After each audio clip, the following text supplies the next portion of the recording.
जय श्री राम दोस्तों, स्वागत है आपका हमारे YouTube चैनल भक्ति की शक्ति ज्ञान के साथ में।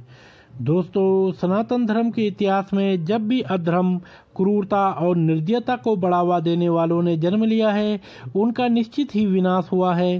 सृष्टि के पालनकर्ता भगवान विष्णु ने कई युगों में अलग अलग रूपों में आकर अधर्म का नाश किया है। द्वापर में भगवान कृष्ण द्वारा कंस वध से लेकर महाभारत तक के त्रेता युग में भगवान राम द्वारा रावण का वध और सतयुग में भगवान नरसिंह द्वारा हिरण्यकशिपु का वध। इनके अतिरिक्त भगवान विष्णु ने और भी अनेक अवतार लिए और पापियों का विनाश किया। आज की कहानी में हम बात करेंगे कि हिरण्यकशिपु का विनाश करने वाले नरसिंह भगवान का क्या हुआ। हिरण्यकशिपु के वध के बाद क्या वो ब्रह्मांड में विचरण करते रहे या अदृश्य हो गए या फिर उनका वध किया गया। आज की इस कड़ी में हम कुछ ऐसा बताने जा रहे हैं जो आपने कभी न सुना होगा। आइए इस कथा को जानते हैं।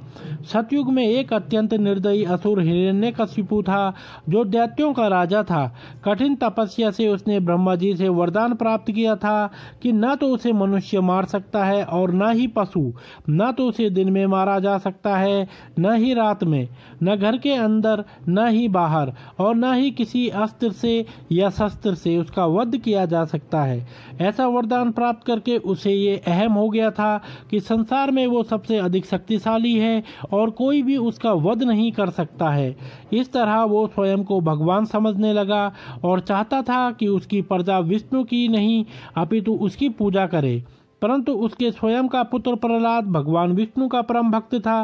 प्रहलाद के क्रूर और घमंडी पिता ने उसका वध करने के अनेक प्रयास किए, परंतु हर बार असफल रहा।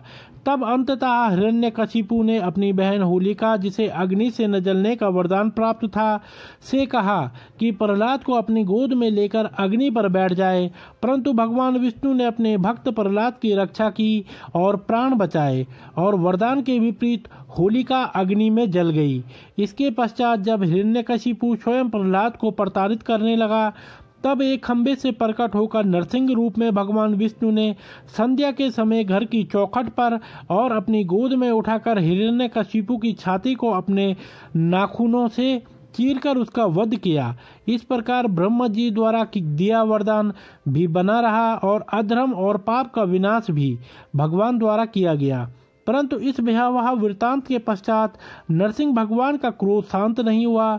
उनके क्रोध से संपूर्ण ब्रह्मांड भयभीत हो उठा। ऐसी स्थिति देख सभी देवों ने महादेव से जाकर प्रार्थना की कि वो नरसिंह भगवान का क्रोध शांत करें। तब शिवजी ने सर्वप्रथम वीरभद्र को नरसिंह को शांत करने के लिए भेजा, परंतु वीरभद्र भी उनका क्रोध शांत नहीं कर सके। तब अंततः महादेव ने सर्वेश्वर अवतार लिया। शिवजी के इस रूप को सर्व अवतार भी कहा जाता है, जिसमें मनुष्य, पक्षी और शेर का समावेश था। सर्वेश्वर अवतार में महादेव ने नरसिंह भगवान का क्रोध शांत करने का प्रयास किया, परंतु नहीं कर सके। तब निरंतर 18 दिनों तक सर्वेश्वर भगवान और नरसिंह भगवान का युद्ध चला। इस युद्ध का कोई अंत नहीं दिख रहा था। जब समय के साथ नरसिंह भगवान का क्रोध शांत होने लगा, तब उन्होंने विचार किया कि शिवजी ने ये रूप केवल उनका क्रोध शांत करने के लिए लिया है। तब नरसिंह भगवान ने स्वयं को शांत किया और श्री हरि विष्णु में विलीन हो गए। वहीं कुछ कथाओं के अनुसार शिवजी के सर्व अवतार का रूप बहुत भयंकर था।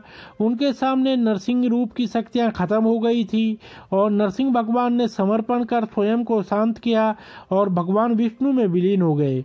इस तरह भगवान नरसिंह का क्रोध शांत हुआ और शिवजी के सर्व अवतार द्वारा संपूर्ण सृष्टि को नरसिंह भगवान के क्रोध से बचाया गया। तो दोस्तों, अगर आपको यह वीडियो पसंद आई हो तो आप हमारे चैनल को लाइक, कमेंट, शेयर, सब्सक्राइब अवश्य करें और बेल आइकन दबाना ना भूलें, जिससे हमारी आने वाली सभी वीडियोस की नोटिफिकेशंस आप तक सही समय से पहुंचती रहेंगी। अपना प्यार और स्नेह हमारे साथ ऐसे ही बना के रखें।